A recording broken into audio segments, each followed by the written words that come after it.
Hey everyone, welcome back. My name is Psychosap and this is episode 16, the Italian Grand Prix.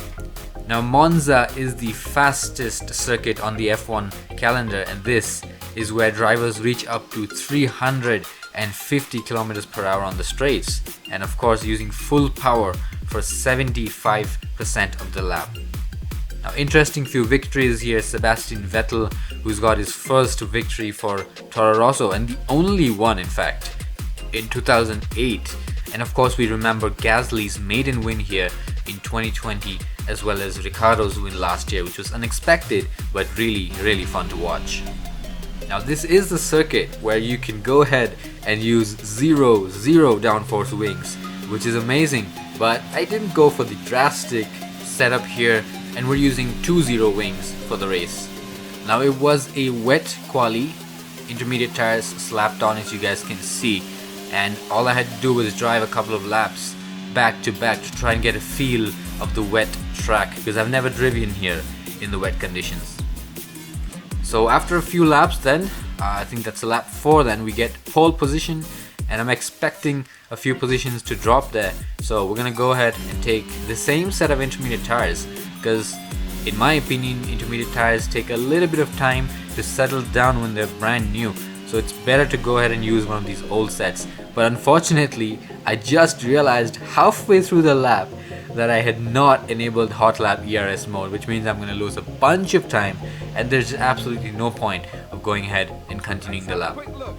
So then we dropped P2. Max Verstappen is the only one who's able to go ahead and grab that one position ahead of me. Welcome one and all. We're in for a real treat at this circuit here today. The crowd are ready to go. The cars are ready to go. We're just about set for lights out. Welcome to the Italian Grand Prix. With top speeds up to 215 and an average lap speed of around 155 miles per hour, Monza's reputation as one of the fastest circuits in the sport is well earned. We have 11 corners on this 3.6 mile track, with the best overtaking chance coming into the heavy braking zone of the Turn 1 chicane.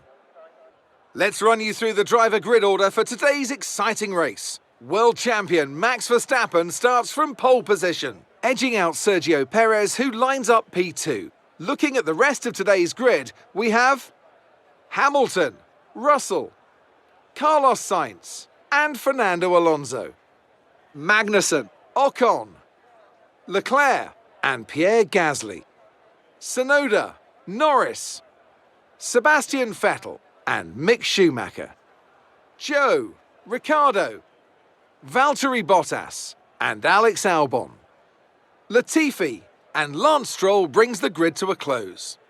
That's it then, it's time to go racing as we head down trackside for today's race. Anthony Davidson joins me once again in the commentary box. Ant, it's fantastic to have you with us here, but I'm curious, as a man with experience out on the track, how do you stop those pre-race nerves from becoming overwhelming when you're lining up on the grid? Well, I imagine they'll be starting to feel the adrenaline as they anticipate the rundown into Turn 1, a bit like preparing to go into battle. The unknown situation will bring nerves, but that's a good thing. It will keep them focused on the moment and on their surroundings as we build towards the start of the Grand Prix.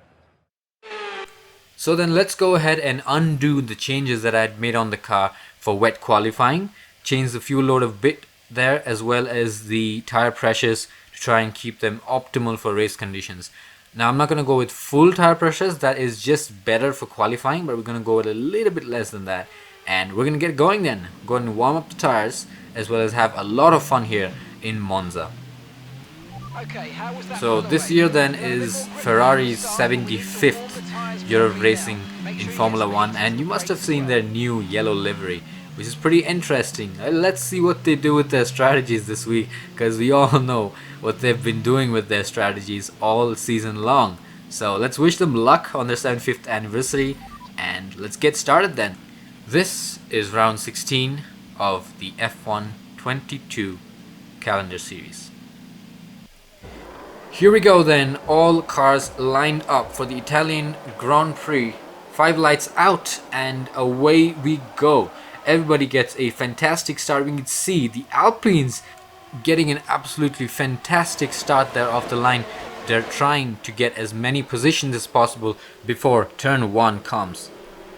Clean start there for everybody then, and I get ahead of Max Verstappen right there at the first. We give him a little bit of a squeeze and we get ahead of him. Let's see if we can maintain that pace. And Max Verstappen is stopping by the side of the track. We'll take a look at that in just a bit moment. We have a big fight going on there between George Russell and me, Sergio Perez. So that is fantastic. The side-by-side action through the final few corners of the track, and we go wide trying to get the maximum traction out of that corner, and then we have just the best straight line speed and we're able to capture that P1 again.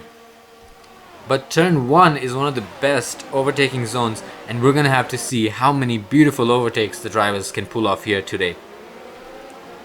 Let's take a look at Max Verstappen then.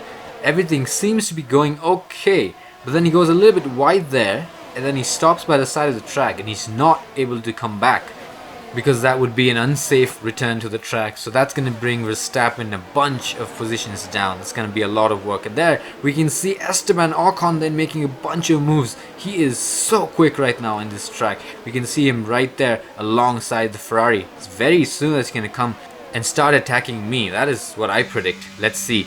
Let's take a look at that overtake then. There's Esteban Ocon pulling out behind the slipstream of his teammate Fernando Alonso, and he almost makes a triple overtake there. Fantastic move. Late braking there from Esteban Ocon, and he actually does make that move. 3 overtakes then in 1 corner. Fantastic. So up ahead we are getting a little bit out of shape, making some mistakes and lacking a little bit of pace, constantly making mistakes as you can see there. And the Mercedes George Russell is currently ahead, and we can get him back with that straight line speed of the Red Bull. And of course we don't have DRS yet, which will make things interesting later on in the race. Now, just like I said, Esteban Ocon is looking so racy there, and he's taking every opportunity mistake made by the opponents. So George Russell got a little bit squiggly out of the corner, which actually has allowed Lewis Hamilton as well as Carlos Sainz behind to get so much closer. And of course Esteban Ocon has gotten ahead of the Mercedes of Russell. Let's see if he can get it back. And here Lewis Hamilton just loses 2 positions on the straight line speed of that Mercedes is just lacking here today. We can see him losing a bunch of positions right there, and we can see then Carlos Sainz still fighting against Lewis Hamilton, and finally he does get ahead. It's a matter of time before Fernando is also able to overtake Lewis Hamilton here. Then Ocon challenging me then for the race lead. Fantastic racing there. Wow, he is just so quick on the straights.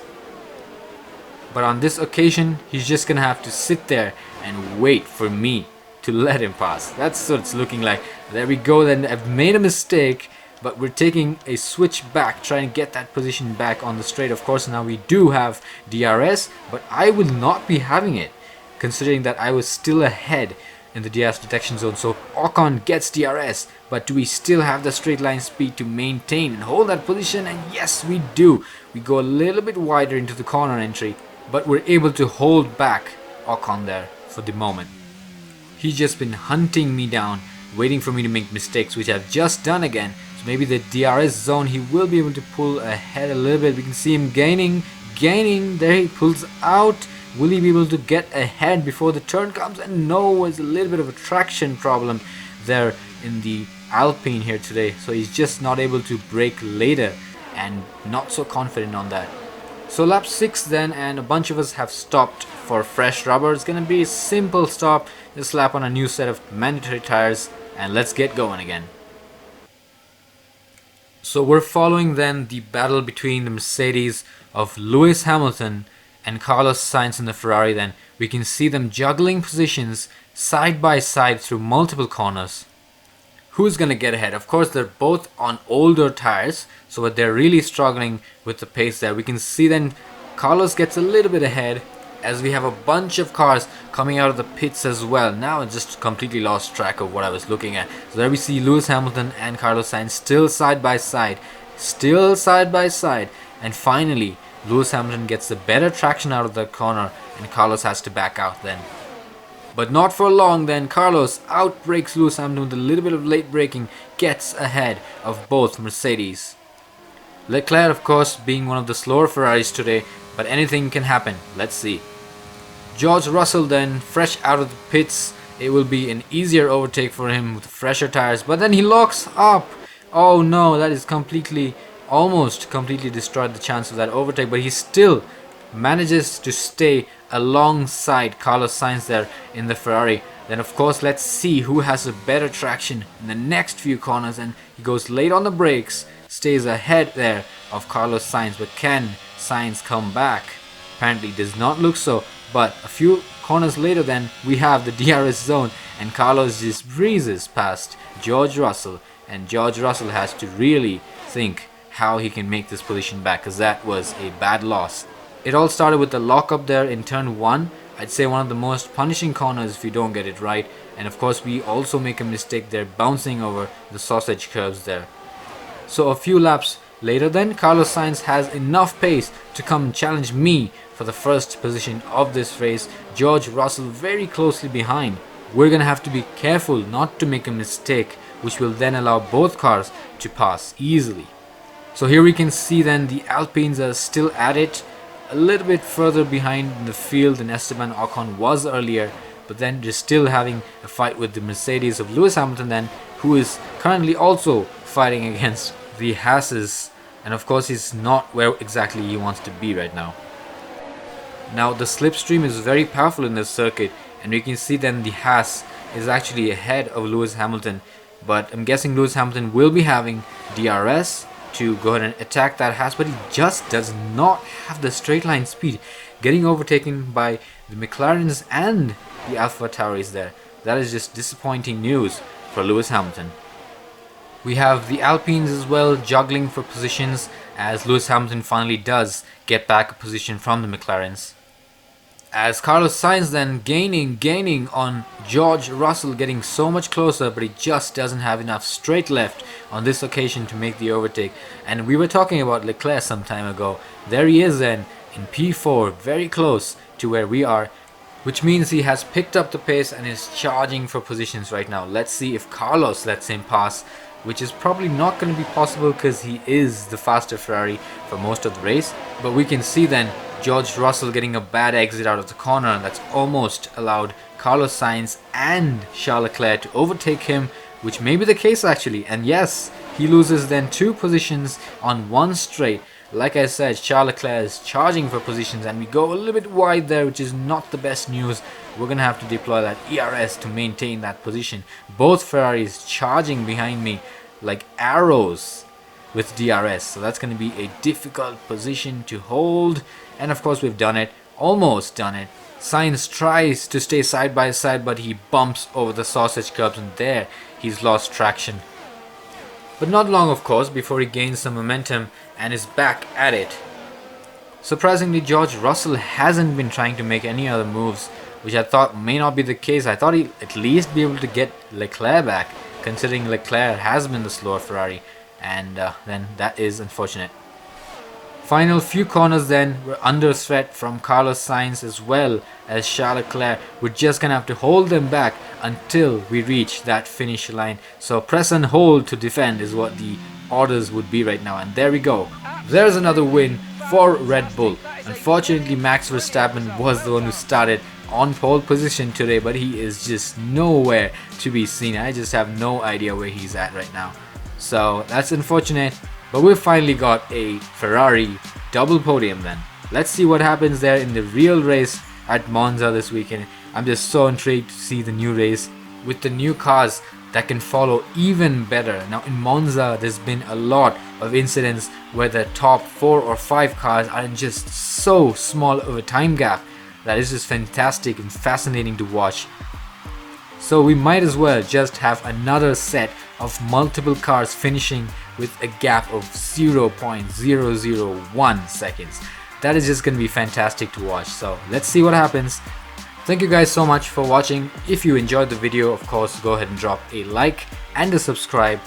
I have a bunch of Monza challenge videos coming up for the next 2 weekends when we don't have races. Until then, take care, and I'll see you in the next one.